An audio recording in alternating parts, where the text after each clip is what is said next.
In this case, the jurist will resort to a set of evidences, what we call supporting auxiliary evidences. These are evidences that are disputed among scholars. He will therefore resort to maslaha mursala, unrestricted public interest. And maslaha mursala, as is well known, is a Maliki concept. The Malikis are the ones who strongly advocate for these interests, even though other jurists acted upon them without acknowledging it, because they act upon absolute suitability.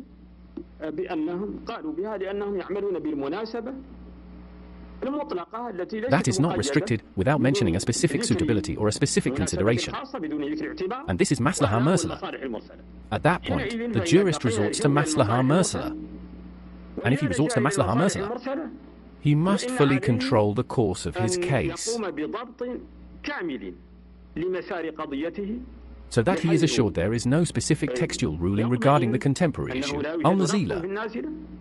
And secondly, that this case falls under one of the three al-maqasid, objectives of Islamic law: the necessary objective, the complementary objective, and the embellishing objective. And these al-maqasid are the very foundation upon which the Sharia is built. Regarding the necessary objective in particular, it is held that maslaha mursala must only serve the necessary objective, and cannot be expanded to serve the other objectives.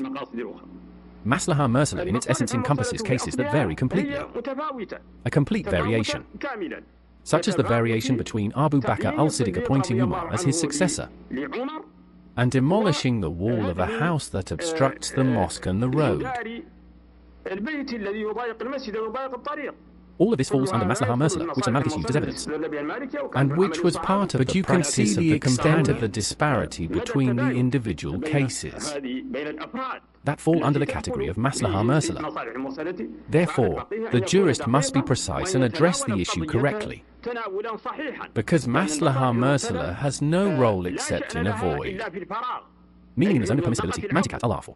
If there is an explicit text ruling on prohibition or permissibility, then maslaha mursala has no role in that matter. For this reason, the jurist must be very insightful in dealing with this stage. He might also not find the unrestricted suitability, al-munisib al-mursal, which is what maslaha mursala is based upon. In that case, he resorts to istihsan, juristic preference, and istihsan, as we know, is also a Hanafi concept, to the point that al-Shafi'i said, whoever uses istihsan has legislated on his own.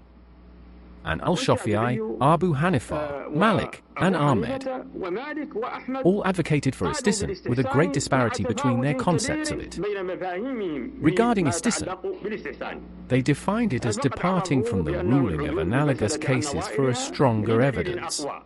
Al-Shafi'i does not disagree with them on this substance, but he refrains from calling it istihsan, even though Al-Shafi'i himself used the word I prefer, astahsinu, in the context of 30 dirhams as the compensatory gift, matar, for divorced women. Istihsan is a very fertile field. That demonstrates the genius of a jurist, and his competence in dealing with the newly emerging issues of those he serves.